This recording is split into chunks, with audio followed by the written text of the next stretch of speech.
You talked before about how you really don't believe in momentum, game-to-game series, things like that. With that, how much does this game setup make you feel like a clean slate in your mind for both teams? Yeah, I think the puck drops and the momentum will change and, over the course of the game, but more so even through the game sevens. The finality of it, nobody's practicing tomorrow. Right? There's no video tomorrow. So there's this kind of clean slate because both teams have fought real hard to get to the very end.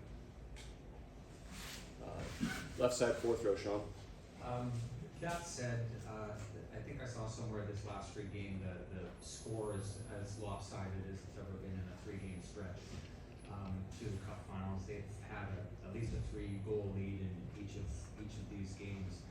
I know you said you liked a lot of patches of your game in that time, so I like Game 5. Are you guys closer to being the dominant team in the game again than the results would suggest?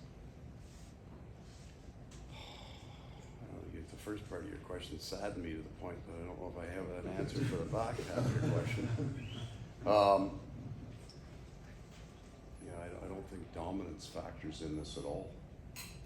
The expectation that you would hit the ice and dominate the other team, Game 4 would tell you that they did in that one. I would tell you that it doesn't matter. We're not coming to dominate the game, we're coming to play it. And there are no style points to whoever gets the more shot attempts or whoever has more zone time, nobody gives a shit. So it wouldn't factor into anything that I would think or do today or tomorrow. I don't know that I answered the question. Right side. Yeah, I don't feel that would be something that I've processed if we're closer to dominance. I don't feel it. I don't think I'm like focusing in on the word dominant, but it looks like they have been the clear better team by their results over the last little while.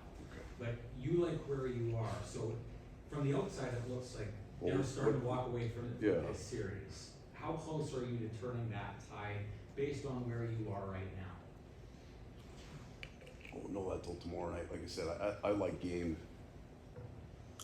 2 and 5 especially. We lost one of those, but in terms of style, I think there were blocks of time, 2 on the front end of the game, 5 on the back end of the game, and even 6 on the back end of the game that we were really strong defensively and found a way to generate some offense. I like that.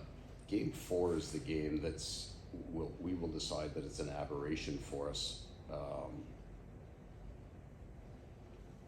And then it wouldn't matter in my mind how close the other were based on chances for and against. We're a good enough team to win without dominance. Right side, second row. Paul, I understand you're looking at one game, you're not looking at the big picture, but at the same time, the big picture is all that matters in Game 7, right? Is this winning is the big picture. I think you were right when you started. Okay, fine. But you just ran right off the rails there. No. But I gotta ask though, is this not just for you, but for everybody, career defining, legacy defining moment?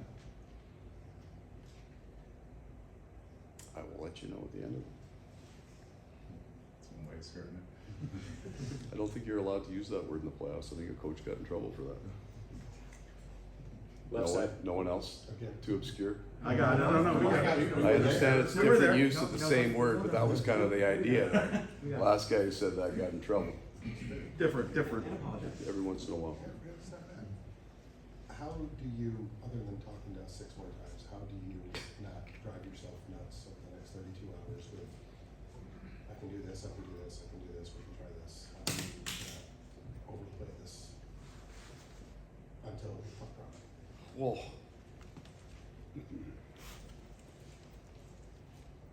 so the question that I'm going to answer is based on the question that I hear, and that is, how do you fill the time and control your mind in the idea of what ifs or what you could do? But we've had a very strong, clear structure for the last 3 days in my mind that would have probably started. I did something out of my routine, and probably because it was a 6 o'clock game, I did the game after Game 6, and I rarely do that. So by the time I got up the next day, I had 3 days done. Maybe not all the details, but how each day was going to be framed to the team. And that will fill your day and it will fill your mind. So there isn't really time or aberration. This will be the quiet time kind of between now and the morning skate. What happens from the morning skate to the game time, there'll be a new set of emotions to that, and we'll deal with them. We have some experience to that. So my day is full enough and my direction is clear enough that I don't have any moments of what if. We're doing this, this is what we're doing. Right side, first row. You've been in game sevens before, but not like this with the 3 straight loss. How do you kind of get? I appreciate how fast you blasted over those words. That was kind of you. Well, that's right. To get guys that haven't really done a whole lot, to have not only short memories, but the knowledge that everything can be forgiven, forgotten, whatever tomorrow in that game 7. If you score, if you win, none of this beforehand matters. If you've handled the why of where you're at, and that would be hockey, right? Specific hockey details. So we would handle the why of it. Then you don't carry it forward. I understand every one of your questions in terms of why you would ask them, because there's a far bigger contextual story that means nothing to me now, but it means everything to you, right? That's the stories you have to write. That's actually what makes this whole thing awesome, is the context of it. So nobody ever has played on a backdoor rink in Canada and scored the Game 3 overtime winner in the qualifying round. Ever. There's one game always that excites you. And that is the context of this game, and the one that we will live in that context. Left side, first row.